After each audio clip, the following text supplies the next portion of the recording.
Yemotep, Maître Nefer, euh, soyez les bienvenus sur le plateau du Père Ankh Mtouti du mouvement littéraire et religieux culturel Kushin Kamite Congo. Nous disons Nkosi, Ikoso Kush Kamite Congo pour parler des aspects religieux et propres à la tradition kémétique. Aujourd'hui, nous rentrons dans l'année 133, année de la prophétie d'Iron Mosia Marcus Garvey. Alors, je vais introduire, parce que souvent j'ai parlé de la prophétie de Marcus Garvey, et bien des personnes m'ont dit, mais à quoi consiste cette vérité? Et bien des fois j'ai répondu, je commence d'abord par souhaiter les bienvenus à tous ceux qui sont sur le plateau. Je vous envie partager le plus possible, et à inviter le plus de personnes, plus de personnes possibles à nous recevoir. C'est un jour inhabituel. Aujourd'hui, c'est mardi et cependant, nous voilà encore présent à un rendez-vous exceptionnel. Un rendez-vous exceptionnel que vous allez découvrir le long de cette apologie. Pourquoi exceptionnel? Parce que j'ai souvent parlé de la prophétie du Monsieur Garvey et je n'en ai jamais donné les détails. Aujourd'hui, nous allons essayer ensemble de rentrer dans certains détails dans cette phase de préparation. Pour nous aider dans ça, nous allons prendre une lecture qui naît de ces livres ici. Emancipated from Mental Slavery, c'est-à-dire l'émancipation de l'esclavage mental. Hein. L'émancipation de l'esclavage mental est un livre, est une sélection de discours et de phrases prononcées par Marcus Garvey. Alors, le livre est de notre frère Namdi Ezekwe, qui est né à Washington. Et voilà, voici le livre. C'est quoi le nom du titre encore? Emancipated from Mental Slavery, l'émancipation de l'esclavage mental. Alors, je vais tout de suite aller en besoin en ce qui nous concerne aujourd'hui. Je vous invite, si vous pouvez les trouver, contacter peut-être la librairie Mairie de Paris. Peut-être ils peuvent avoir une version de ces, ou une version francophone de ces livres, dont le titre est l'émancipation de l'esclavage mental. En anglais, Emancipated from Mental Slavery. Okay? Comme je disais, c'est une sélection de discours et des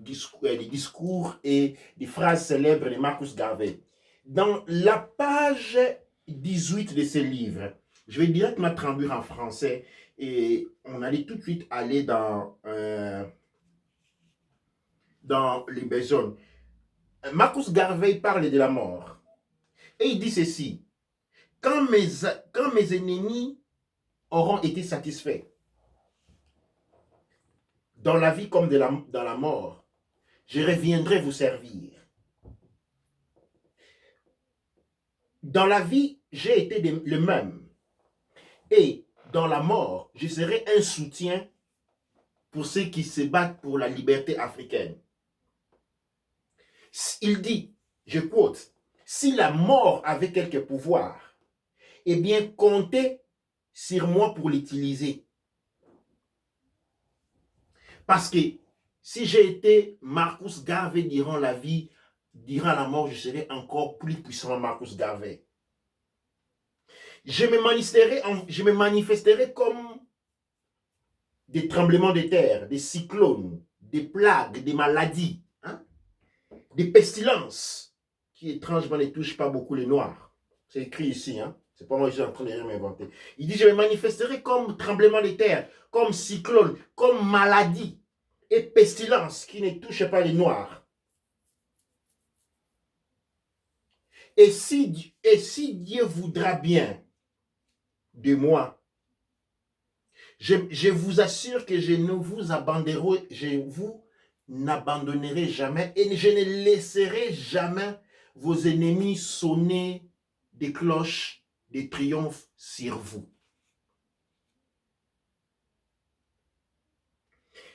Je me battrai contre 1 million d'enfers pour assurer que vos ennemis ne gagnent pas sur vous. Et puis, je vais prendre les parties qui nous intéressent.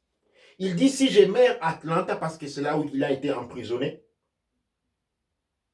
mon travail ne ferait que commencer. Je vivrai dans le monde spirituel dans toute la gloire.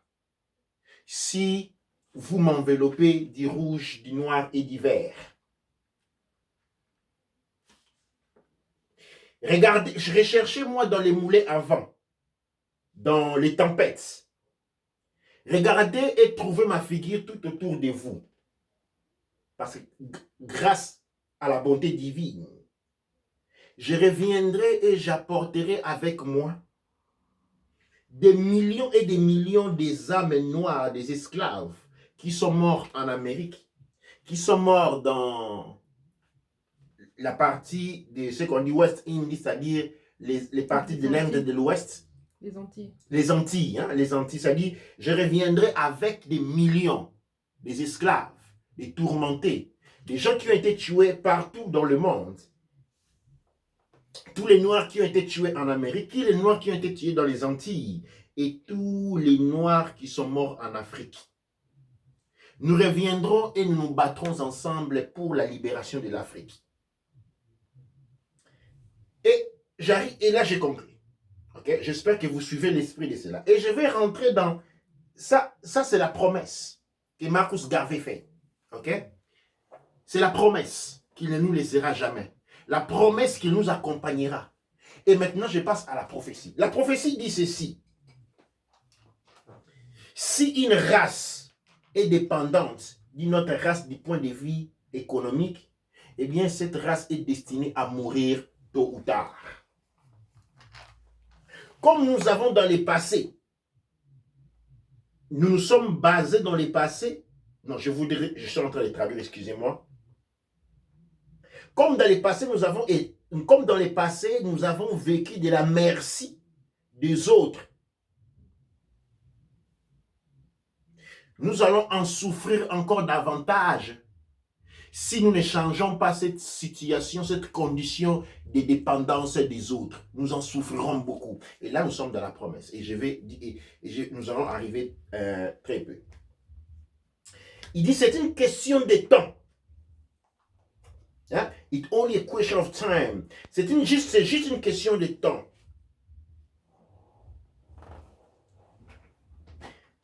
When African economically dependent will be forced.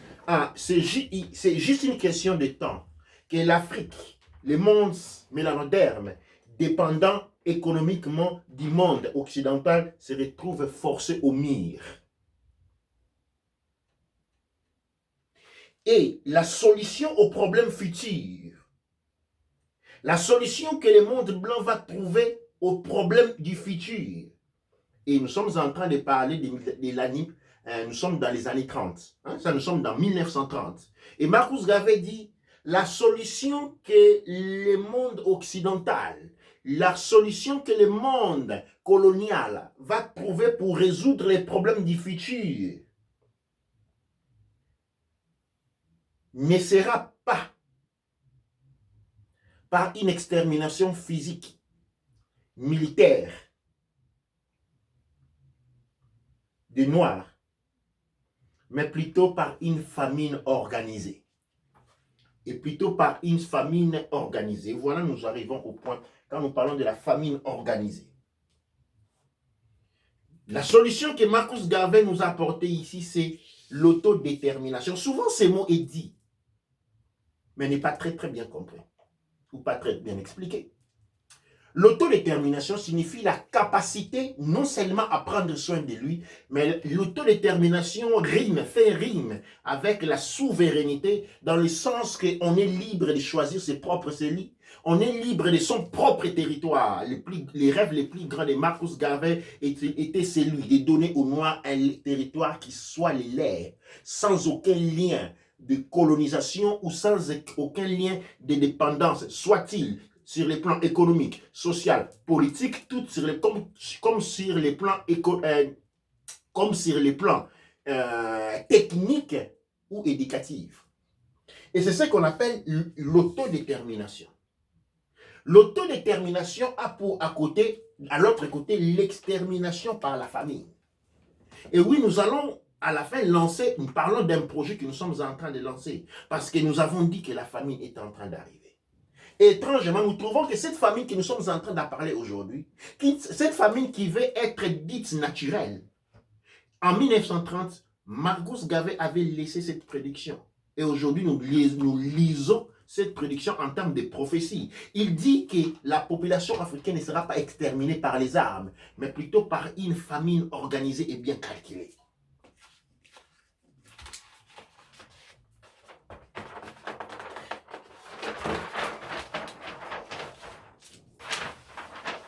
Nous allons essayer de comprendre en termes de temps la prophétie de Marcus Garvey telle que je l'ai présentée.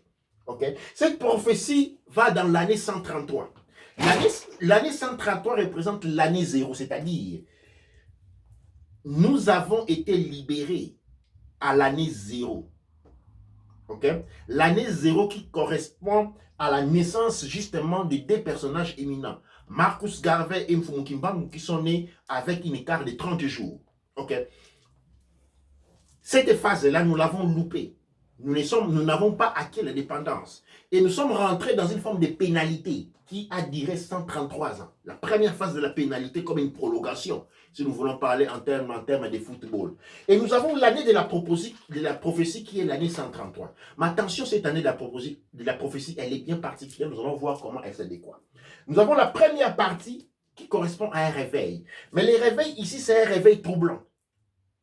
Et comme je l'avais prédit l'année d'avant, c'est-à-dire dans l'année 132, j'avais dit que nous allons rentrer l'année 133 et nous allons en sortir complètement transformés.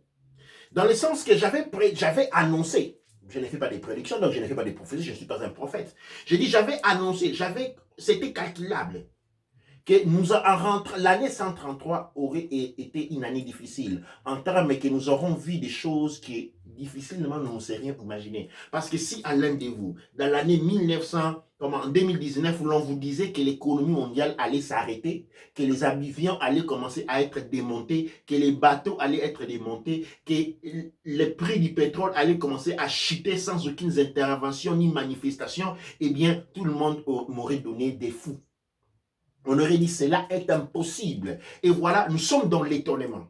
Nous sommes là d'étonnement. Nous avons vu cette maladie qui est arrivée, qui a bloqué le tout, qui a paralysé le tout. Je ne vais pas rentrer dans le développement de la maladie parce que nous en avons déjà parlé dans bien des cas.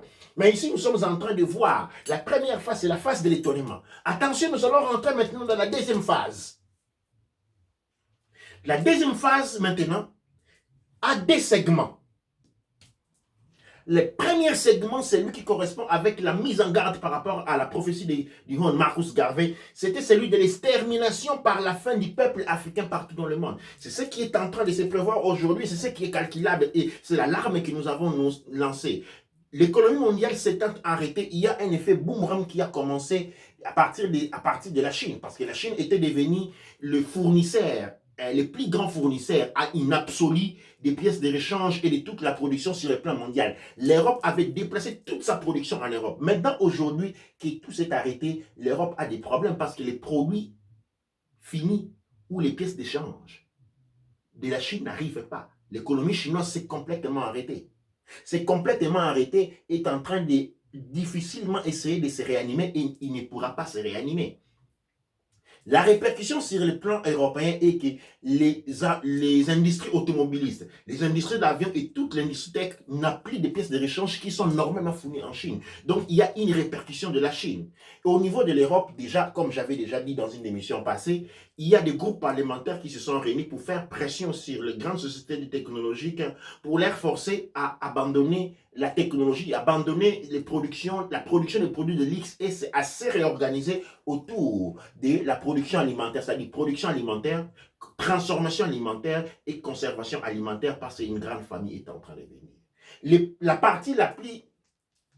La partie du monde qui se retrouve, disons, entre virgulettes, c'est la Chine et les pays asiatiques qui ont servi le monde entier, notamment l'Afrique du point de vue alimentaire. Ce qui a permis à ces pays de développer une grande industrie de production alimentaire, conservation alimentaire, disons, transformation alimentaire et production alimentaire, recevant des montants et d'investissements contingents venant spécialement aussi des peuples africains, des autochtones africains qui, par la filiation culturelle occidentale, ont été portés à dénigrer leurs propres biens alimentaires, à dénigrer leurs propres denrées alimentaires et à préférer consommer seulement ce qui vient de l'Occident. Ne se rendant pas compte de cette manière, ils étaient en train de désinvestir dans leur propre pays pour investir à l'étranger. Ce qui a fait que les producteurs locaux ne se sont pas développés. La capacité africaine aujourd'hui de pouvoir s'auto-alimenter est pratiquement inexistante. Et ce qui nous porte à la famine, parce que quand la famine va, elle est en train de venir à vitesse abnormale, c'est-à-dire vitesse multipliée par 5. Et déjà dans bien des pays dans l'Afrique, j'ai parlé au Bénin, au Cameroun, certaines denrées alimentaires se font déjà très chères. Les prix ont été multipliés par D. Nous avons par exemple des informations au niveau du lac Tanganyika, ou du République démocratique du Congo, qui n'arrive plus à produire la quantité de poissons qu'il produisait dans le temps. Et plusieurs milliers, même à l'intérieur du continent, sont arides. C'est-à-dire, la capacité même de la Terre de pouvoir reproduire de la nourriture est devenue, s'est affaiblie. Sinon, en présence des technologies et des connaissances, en termes de renforcer la Terre et lui permettre de nourrir, de produire une quantité adéquate d'alimentation, eh bien, nous allons tout droit de manière inévitable dans une descente très survolante vers la famine. Et cette famine, Marcus Garvey l'avait prévu. C'est la base. Hein? C'est la base même de la prophétie. C'est la base même de la prophétie, la famine. Elle est en train d'arriver et elle est en train d'arriver en vitesse abnorme. Je vais un peu ralentir, on a dit je vais un peu trop vite. Alors, elle est en train d'arriver à vitesse abnorme. Et ce n'est pas, la prophétie, elle est déjà, parce que quand j'ai réalisé cela, j'ai fait des appels à gauche, à droite, on a réalisé qu'en fait, la famine est déjà présente. Les denrées alimentaires les plus sont en train de radoubler. OK? Et pourquoi? Parce que en Europe, l'Afrique n'a été portée qu'à se spécialiser dans la production des minéraux. Diamants, cobalt, zinc, de tout ce qu'on parle des minéraux. Et ces minéraux sont achetés au 100%, parce que l'Afrique n'ayant pas d'industrie de transformation des minéraux, tous ces minéraux sont achetés, sont vendus à l'Occident. L'Occident qui en utilise dans ses industries high-tech et des productions de luxe. Le problème maintenant, c'est que maintenant qu'il y a une tendance politique au niveau de l'Europe de forcer le gouvernement à pousser les sociétés high-tech à ne plus produire des produits de luxe, mais plutôt à se concentrer sur la production alimentaire, eh bien, il y a un problème. Il y a un problème, c'est-à-dire, il y a, comme le pétrole n'est plus consommé, tous les grands producteurs de pétrole se retrouvent avec des magasins pleins de pétrole dont personne n'achète. Eh bien, l'Afrique, dans un temps très court que nous allons voir très bientôt, va se retrouver avec les magasins pleins de diamants, de or, de manganèse, de tout que personne ne va plus vouloir acheter. Dans un temps relativement très bref, un morceau de pain aura plus de valeur qu'un lingot d'or. Cela semble impossible. Oui, exactement. Comme l'année passée, si l'on vous dirait que l'économie mondiale se serait arrêtée, cela aussi serait semblé impossible. La deuxième solution ici qui peut nous servir ici, c'est l'autodétermination. Et nous pourrons ici éviter cette catastrophe seulement dans la mesure où nous arrivons à réaliser l'autodétermination. L'autodétermination est symboliquement représentée par les retours de Marcus Garvey qui nous fait une promesse dans la démarche prophétique. C'est celui de revenir avec des millions et des millions des esprits, des esclaves, des torturés, des abusés qui ont été tués, et pour revenir parce qu'il a fait la promesse qu'il n'allait pas nous abandonner. Il a fait la promesse que quand il est mort, vite qu'il a été emballé par les rouges, les noirs et les verts, eh bien il ne serait pas parti. Et aujourd'hui cette promesse doit pouvoir être réalisée, et c'est pourquoi nous avons appelé cette année l'année de la prophétie.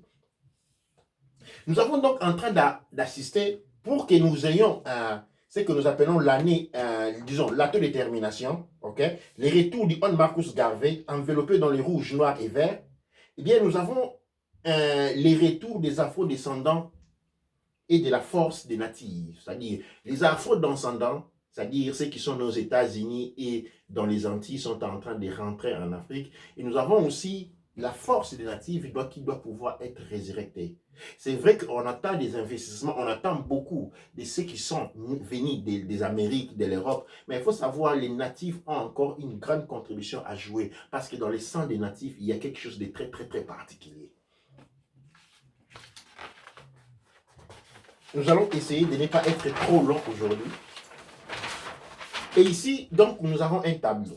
Les tableaux ici, et puis je vais vous présenter, je vous présente déjà cette édition qui a été faite, qui est ici. Hein, il est finalement prêt. Je sais que les bas Neb, Pta, non, pas Pta, Neb Kaou est déjà en attente de cela depuis quelques temps. Nous avons aussi une moute, le nom, il n'est pas, j'allais citer le nom, qui elle aussi avait déjà acheté cela. Nous avons ici les culturels planificateurs. Ne vous en faites pas que les titres sont en anglais. À l'intérieur, il est présent. Vous avez présent la langue anglaise, la langue française, vous avez les Swahili et les Medu-Necher. C'est un support intéressant pour au moins apprendre une partie de l'histoire. Et il est vraiment un Aforemuka portable, dans le sens qu'il a été structuré pour être vraiment un Aforemuka. Vous avez un planificateur culturel de l'année de Marcus Garvey, donc vous voyez Marcus Garvey, vous avez aussi Fumukimbangu, qui est un organisateur, c'est un calendrier. À l'intérieur, vous avez un calendrier, les calendriers Kush Kamit Congo. Les calendriers Kush Kamit Congo qui reprend l'idée kémétique et crée une géographie temporelle complètement différente que nous allons essayer d'exploiter. Je reviens sur les documents dans quelques instants. Nous sommes ici dans l'année 133. L'année 133, pour nous, a commencé dans cette date ici, le 21 mars. Le 21 mars, si vous vous souvenez bien, nous sommes dans les mois de Amon-Ra. Et vous allez vous rendre compte que la quarantaine a commencé dans cette phase ici. Okay, la quarantaine a commencé exactement dans cette phase ici. On parle février-mars. C'est exactement dans mars que nous sommes rentrés en plein dans la quarantaine. Et là, nous avons le premier mois qui va du 21 mars au 20 avril. Nous avons le deuxième mois qui part du 21 avril au 20 mai. Okay? Et puis nous avons le troisième mois ici. Le troisième mois ici, quand on regarde ceux qui connaissent à la spiritualité Kush Kamit, comme nous avons Shango. Shango a comme un chiffre comme Fedou et Sefek. Ok? Ça dit 3, 4 et 7. Comme Fedou, Sefek, c'est Amelou Netcher. Alors, dans les chiffres 3 ici, nous avons comme, ça dit Shutefnout. Shutefnout est le mois dans lequel nous sommes maintenant. Ok? Shutefnout, qu'est-ce qui signifie? Nous sommes dans une phase de transformation. Et du Shutefnout, nous avons Fedou. Ok? Fedou, c'est le quatrième mois qui correspond à Keper. Donc, nous avons 1, 2, 3. Nous avons 3 mois ici, non? Ces 3 mois qui sont Shutefnout, c'est-à-dire 21 mai, 20 juin, Keper qui est 21 juin, 20 juillet, et puis Sekhmet qui est 21 juillet, 20 avril, sont les 3 mois que nous avons dans les 3. Et puis, les 4e mois, ok, en fait, nous avons 3, et puis nous avons les 4e mois qui pour nous représentent la moitié de l'année. La moitié de l'année, c'est-à-dire nous avons Ast. Ast commence le 21 août, le 20 septembre. Ici, nous rentrons dans la deuxième phase de la prophétie. Ici, dans cette phase ici, nous rentrons dans la deuxième phase de la prophétie qui part du 21 août au 20 septembre. Et la deuxième phase ici, vous vous rendrez comme nous rentrons dans l'état des 1. Nous avons deux possibilités, ou l'autodétermination, ou 2, l'extermination par la famine. La famine, en fait, va se présenter, va devenir dure dans cette phase ici. Et ici, maintenant, nous rentrons dans la troisième phase. Disons dans la deuxième phase. Okay? La deuxième phase, ici, nous avons comme premier mois qui est Sefek, 7e mois, qui est Mahat. Et ici, dans Mahat, nous rentrons dans ce que nous avons appelé la Mahat ou l'anti-Mahat. C'est-à-dire, avec la Mahat, nous avons les débuts de l'autodétermination Kush Kamit Congo. Okay? Kush Kamit Congo, c'est comme ça que je l'appelle. Quelqu'un d'autre parlerait de l'autodétermination Kamit. Quelqu'un d'autre parlerait de l'autodétermination de l'Éthiopie. Et ce n'est pas un problème. Nous avons tous, notre peuple est un peuple antique. Et dans le temps et de l'espace, il a assimilé plusieurs noms. Nous n'allons pas faire un conflit, un débat sur quel nom on veut utiliser. Plus ou moins, on sait de quoi on est en train de parler. Que l'on dise Kush Kamit Congo, que l'on dise Kamit ou que l'on dise Éthiopien, nous sommes entrés dans la même danse. Ok, nous parlons de la maths, c'est-à-dire l'autodétermination. Si nous rentrons dans l'autodétermination, nous avons rétabli la maths. Et l'autodétermination implique une démarche où nous sommes dans la Timahat. La Timahat, c'est-à-dire nous n'avons pas appliqué l'autodétermination. Et n'ayant pas appliqué l'autodétermination, nous nous retrouvons avec la famine. Et la famine, c'est le début de la destruction de la population kamite dans le monde par la famine. Okay? À partir ici, c'est pourquoi nous avons lancé, et aujourd'hui cela constitue le premier jour où nous lançons une campagne. La campagne, c'est la campagne justement qui aborde l'autodétermination. Parce que vous allez vous souvenir que, je ne sais pas si je vais arriver à retourner avec la feuille en arrière. Vous pourrez voir les tableaux. Donnez-moi juste un instant. S'il vous plaît. Et oui, ok. Nous avons cette phase ici, dans l'autodétermination. Okay? Nous avons ces 3 mois-là que nous devons réaliser. Nous sommes ici, dans Choutefnout, nous sommes dans le mois de juin, ok? Choutefnout, et nous devons passer par Keper, 21 juin, 21 juin, 20 juillet, et puis Segment 21 JT, 21 juillet, 20 août. Nous avons ces mois-là pour organiser l'autodétermination, pour être en mesure de la lancer dans cette phase ici, dans AST. C'est-à-dire quand nous arrivons le 21 août, 20 septembre, nous allons avoir lancé l'autodétermination comme projet. Nous devons avoir mis sur le plan des choses qui assurent l'émergence, la démarche de l'autodétermination pour que nous abordons la Mahat. Alors, c'est dans ce cadre ici que nous avons lancé un projet et nous allons lancer une campagne de fonds. Et nous vous invitons à faire de même.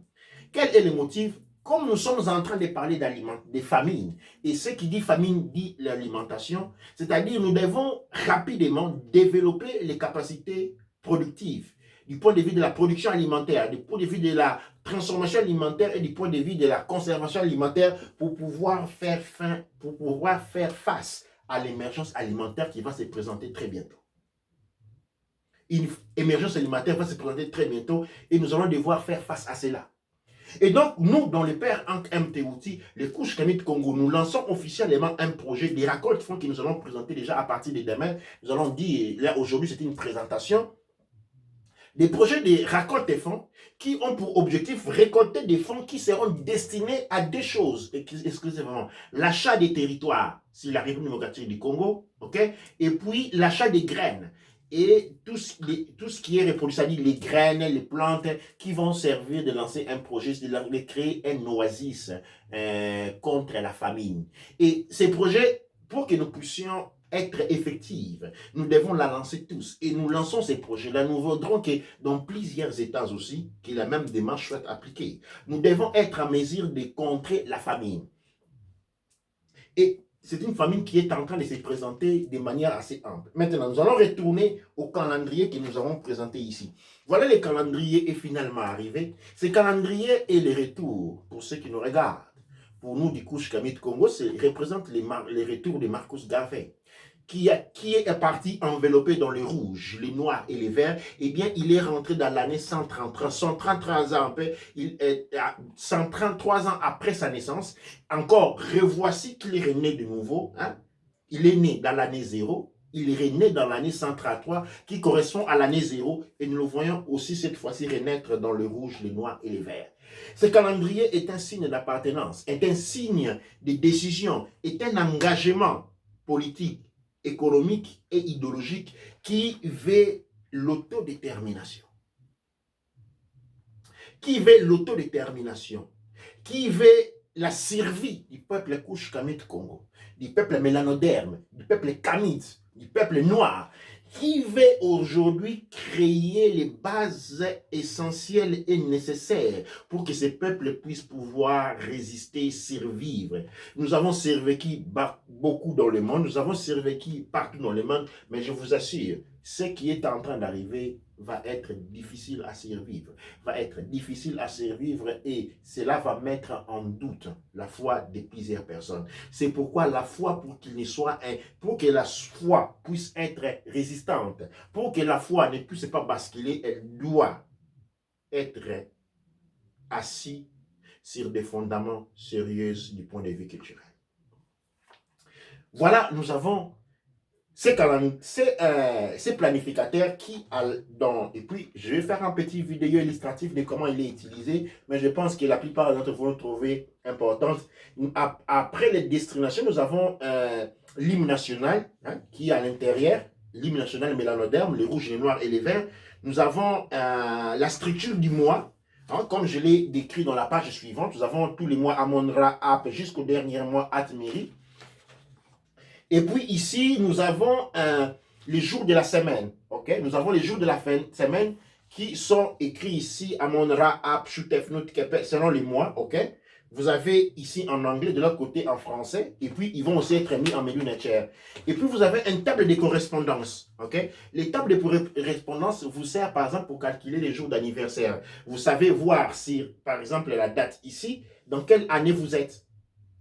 Okay? Cela vous donne une... Vous avez le calendrier Garvey, vous avez les années, l'année 133 qui repart jusqu'à l'année 0. Et vous pouvez calculer par exemple votre date de naissance. Vous pouvez calculer la date de naissance de vos parents pour pouvoir transcrire votre date de naissance sur les calendriers Couche Kamit Congo et déterminer exactement dans quelle période vous êtes né, quel jour. Eh bien, cela est facile. Il vous suffit d'avoir votre propre date de naissance, ok? Et de les réintroduire ici, vous allez trouver et quoi elle correspond exactement. Alors, je vais prendre un exemple, j'espère. Par exemple, qui est né le 8 juillet 2020, eh bien, c'est les 18 jours de Kepler. OK? Ça, c'est pour l'année. 2020, c'est le jour du Kepler. Maintenant, 2020, c'est l'année 133. OK? Je prends un autre exemple. Quelqu'un qui est né le 20, je vais prendre une date un peu... 2001, 2020, ouais, il y en a tout. Il y en a vous avez la conversion, les tableaux sur la conversion sur lesquels vous pouvez vous retrouver très facilement. C'est-à-dire, d'un côté, vous avez le jour, la semaine, de l'autre côté, vous avez l'année. Vous n'avez qu'à mélanger pour comprendre. Nous allons faire des exercices pour pouvoir l'assimiler. Et puis, nous avons toute une explication, comment utiliser tous les jours. On vous dit comment il faut utiliser cela. Et puis, vous avez les définitions de plusieurs noms. Vous avez ici dans la page 11, vous avez Marcus Garvey lui-même, suivi par la vie de Marcus Garvey, sa personnalité. Nous avons aussi Mfumu Kimbangu qui est là. Nous avons Cheikh Anta Diop qui a une page entière. Nous avons Baba Eru, un fondé des États-Unis. Nous avons le père Hank M. Tehuti en photo, et ainsi de suite. Et à la fin, nous avons une organisation de la semaine. OK? Et plusieurs informations, c'est-à-dire c'était un travail des géants où nous avons plusieurs informations. C'est quelque chose que vous allez aimer beaucoup. Et puis, nous avons aussi la montre Couche Kamit Congo. Vous avez une montre là avec écrit en Cherche Medu Neter, c'est-à-dire les aires indiquées en Medu Neter. Et vous avez la montre avec une aiguille représentant les pertacles et Arsa. Et puis, nous avons l'encre. C'est-à-dire, cette montre sera aussi offerte très prochainement. Nous avons une montre avec une capacité, un élément qui vous indique comment il faut étudier ces terres-là, comment il faut la structurer. Et donc, nous avons plusieurs éléments ici que je vous invite à prendre. Et ici au bas, si vous pouvez voir, je sais que vous ne pouvez pas voir, vous avez les Medu Neter. Vous avez comment lire, compter en Medu Neter. Hein? Nous avons Wa, Senu, Kom, Fedu, Diou. Vous avez les chiffres en Medu Neter. En même temps, vous avez la possibilité d'apprendre les Medu Neter. Et vous avez aussi l'alphabet. OK? Ici, par contre, vous avez l'alphabet Medu Neter. Les A, B, C, D, jusqu'à la dernière lettre des Medu Neter, vous avez l'alphabet. C'est ce qui rentre dans la démarche de redécouvrir le monde des mélanodermes et les couches Kamit Congo. C'est un instrument qui est important. Alors, nous avons à l'intérieur, nous avons utilisé 4 langues. Le français et l'anglais pour permettre la traduction dans une première phase. Et puis nous avons les Medu Neter et le Swahili. C'est-à-dire, vous avez la possibilité de voir un mot en anglais, en français, en Swahili et en Medu Neter. Cela est certes d'un très bon élément d'enseignement. Il est complexe. Voici la couverture extérieure. Nous avons Moots, et puis de l'autre côté, nous avons Marcus Garvey, et puis nous avons ici, il a été produit par, OK, la compagnie de Koufu. Okay? La compagnie de Koufu et les producteurs. Voilà un instrument qui va nous aider. Cet instrument, très important, symbolise pour nous des couches Kamit Congo, eh bien, les retours du Mosia, du Hord Mosia, Marcus Garvey, et en même temps, lance ou sert d'un instrument pour la prophétie de Marcus Garvey. Il nous permet d'aller ensemble, de procéder pas par pas. Les documents, c'est un document culturel. Utilise la bâche du Medu Necher, c'est-à-dire les Chesh Medu Necher, et fait un travail de réalignement parce que le temps est un instrument très important sur lequel nous devons avoir un pouvoir. Nous devons pouvoir reconstruire le temps en y introduisant des éléments qui servent à nous, en y introduisant des éléments qui nous permettent de nous guider dans le temps et de l'espace. Nous ne pouvons pas continuer à mesurer le temps en utilisant des instruments d'emprunt. Cela fait de nous des esclaves. Cela fait de nous des personnes qui n'ont aucune maîtrise de l'espace. Et quand on a, qui n'ont aucune maîtrise du temps, parce qu'on n'a pas des instruments des soins qui sont organisés, destinés à cette, à cette utilité. C'est pourquoi nous avons voulu offrir un instrument complètement couche Kamit Congo, complètement mélanoderme. Bien entendu, nous avons utilisé dans la première édition, c'est-à-dire l'année 133, nous avons introduit cela en les mettant en français et en swahili, en français et en anglais.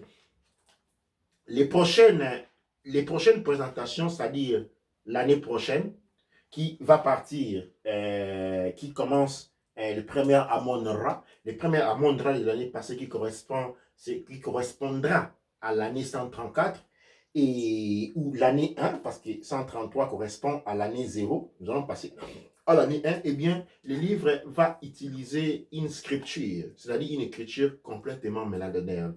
Nous allons plusieurs écritures, nous allons sûrement avoir les menus Necher, nous allons rentrer avec les Swahili. La possibilité est celui d'apprendre à lire les Swahili, de lire les Swahili, de lire les Congo, à lire les langues africaines, à écrire les langues africaines en utilisant les bases du Chesh Medu Necher. C'est pourquoi nous avons déjà au bas ici une première approche qui est un lexique, un alphabet présenté. Voici un travail. Je remercie par les biais tous ceux qui ont contribué à réaliser ce travail. Nous allons rentrer ici dans une phase conclusive que je ne vais pas encore prendre, je ne vais pas vous prendre beaucoup de temps. Nous avons déjà beaucoup de travail à faire durant la semaine. Et je vais rentrer ici, parler encore de l'autodétermination. L'autodétermination est une chose très importante. Et dès demain, nous allons nous arranger pour mettre à disposition, nous allons commencer cette campagne dont aujourd'hui est le premier pas, c'est lui de récolter les fonds. Ceux qui me suivent assez régulièrement savent que l'année passée, j'avais dit que ceux qui n'auront pas eu désinvesti leur argent et réinvesti sur Kama, trouveront des difficultés. Et la plupart de ces argents seront perdus. Nous en sommes là aujourd'hui. Envoyer l'argent en Afrique, c'est déjà un casse-tête. Et la vérité est que les 80% des ressources développées par les Africains en Europe resteront ici. Ne vont pas pouvoir être déplacés, ne vont pas pouvoir être rapatriés. Ils seront récupérés par les systèmes. Pour les peu qui encore peuvent faire quelque chose, il est important de construire des projets. Des projets qui ont pour destination réinvestir. Ne laissez pas vos argents dormir dans les banques. Elles vont être transformées en poussière. Maintenant, nous sommes dans l'état de l'autodétermination. Démontrez que vous êtes des vrais couches Kamit Congo. Démontrez que vous êtes des vrais Africains. Démontrez que vous n'avez pas honte de dire qui vous êtes. Je suis un couche Kamit Congo. Je n'ai pas honte de le dire. Je suis fier d'être né en Afrique et tout mon cœur, tous mes efforts doivent comme Marcus Garvey, de toute sa vie, il a vécu et est mort pour l'Afrique, eh bien, moi aussi, je vivrai et je mourrai pour l'Afrique. Et c'est ainsi que je vous invite à démontrer telle manifestation, en commençant par à donner à cette terre, à cet espace qui vous a donné la vie et qui vous concède la force, de lui retourner un peu de ce qu'il vous a donné. Paix signifie des investissements. Aujourd'hui, comme aujourd'hui, nous devons nous lancer dans l'achat des terres. Nos terres ont été achetées par des Chinois, des Coréens, ainsi de suite. Nous devons renverser cette tendance parce qu'en Chine, je ne pense pas qu'aucun étranger est permis d'acheter quoi. Je ne pense pas qu'un Africain peut être autorisé d'acheter de la terre en Afrique. Je ne pense pas qu'un Africain peut être autorisé d'acheter de la terre en Inde ou au Pakistan. Je ne pense pas. Mais pourquoi ces gens qui viennent des terres où nous n'avons aucun droit d'acheter des terres doivent acheter de la terre chez nous?